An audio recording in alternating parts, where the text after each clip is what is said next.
এই দুনিয়ার একমাত্র কিতাব হলো এই কোরআন।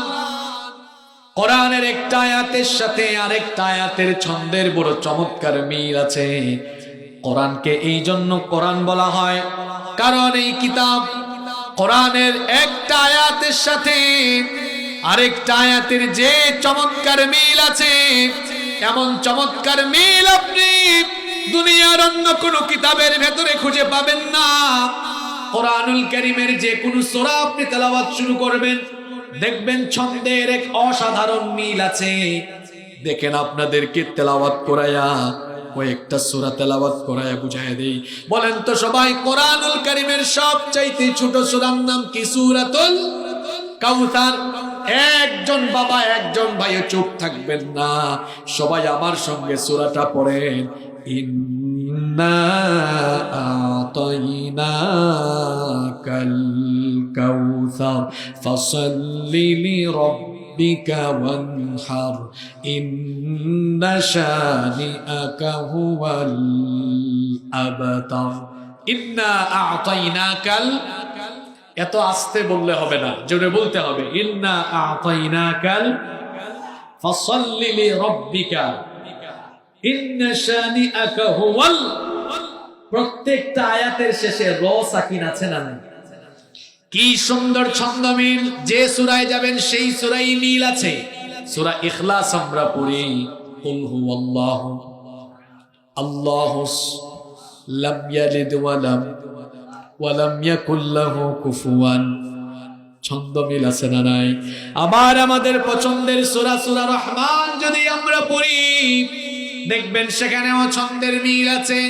আর রহমান আল্লামাল কুরআন খালাকাল ইনসান আল্লামাহুল বায়ান। ছন্দ মিল আছে না নাই? যে কোন সূরা পড়েন, যেমন সূরা ইনফিতার, ইদাস সামাউ انفطرت وإذا الكواكب انتثرت وإذا البحار فجرت وإذا القبور بعثرت علمت نفس ما قدمت وأخرت. سبحان الله. কইতে মন চায় না? The entire Quran has been presented in poetic form. কোরআনকে কোরআন এই জন্য বলা হয়, এই দুনিয়ার একমাত্র কিতাব হচ্ছে কোরআন। কোরআন পড়া শুরু করেন, স্টার্টিং থেকে এন্ডিং পর্যন্ত এক আয়াতের সাথে আরেক আয়াতের চমৎকার, অসাধারণ, অভূতপূর্ব ছন্দ মিল আপনি খুঁজে পাবেন। সুবহানাল্লাহ পড়েন। তাহলে কোরআনকে কোরআন বলা হয় কয়টা কারণে? জোরে বলেন, কয়টা কারণে? দেখি এখন পড়াটা আদায় করে নিই।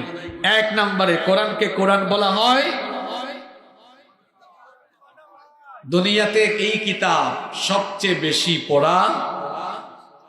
শুধু যে পড়া হয় তা না, এই দুনিয়াতে সবচাইতে বেশি ছাপা হয়েছে যে বই, সে বইটার নাম কি? কোরআনের মতো ছাপা হয়েছে এমন কোন বই দুনিয়াতে আছে?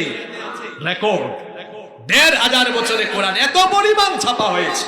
আবার এই কোরআন যত বেশি দুনিয়াতে বিক্রি হয়েছে, অন্য কোনো কিতাব এত বেশি বিক্রি হয় নাই। আবার এই কোরআন একজন আরেকজনকে যত বেশি গিফট করেছে, অন্য কোনো বই এর দ্বারে কাছেও।